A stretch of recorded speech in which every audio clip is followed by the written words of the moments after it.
তারেক রহমানের নেতৃত্বাধীন বিএনপি সরকার ক্ষমতা গ্রহণের ৩ মাস পার হলেও শপথ নিতে পারেননি দলের ঋণ খেলাপি ২ সংসদ সদস্য। নির্বাচনে অংশ নিয়ে বিজয়ী হলেও ফলাফল প্রকাশিত হয়নি আসলাম চৌধুরী ও সরওয়ার আলমগীরের। এ অবস্থায় ফলাফল ঘোষণা ও শপথের সুযোগ চেয়ে পৃথক আবেদন করেন তারা।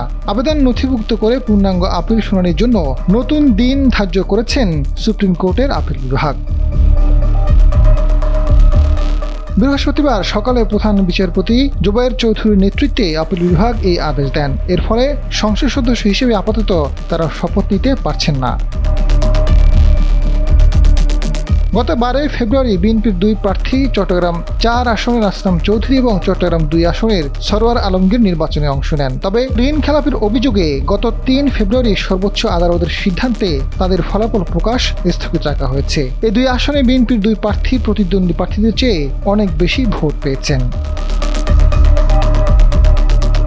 ঋণ খেলাপির অভিযোগে আসলাম চৌধুরীর মনোনয়নপত্র নির্বাচন কমিশনে আপিল শুনানির শেষ দিন গত 18 জানুয়ারি বৈধ ঘোষণা করা হয়। সেই সিদ্ধান্ত চ্যালেঞ্জ করে ব্যাংক কর্তৃপক্ষের রিট খারিজ করে দেন হাইকোর্ট। এরপর ব্যাংক কর্তৃপক্ষ পরবর্তী আপিল বিভাগে আবেদন করেন। হাইকোর্টের আদেশের বিরুদ্ধে জামায়াতের প্রার্থী Mohammad Anwar Siddiqui leave to appeal করেন।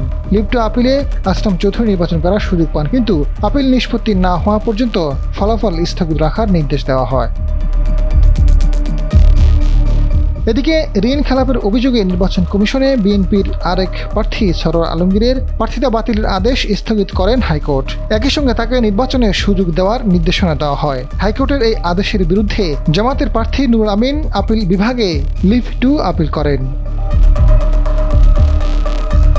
নির্বাচনে সরওয়ার আলমগীর বেসরকারিভাবে বিজয়ী হলেও আদালতের আদেশের কারণে ফলাফল প্রকাশিত হয়নি।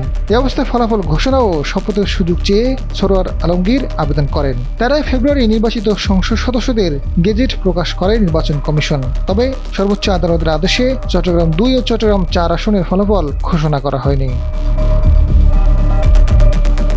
আজাদ ফারুক, সময়ের আলো।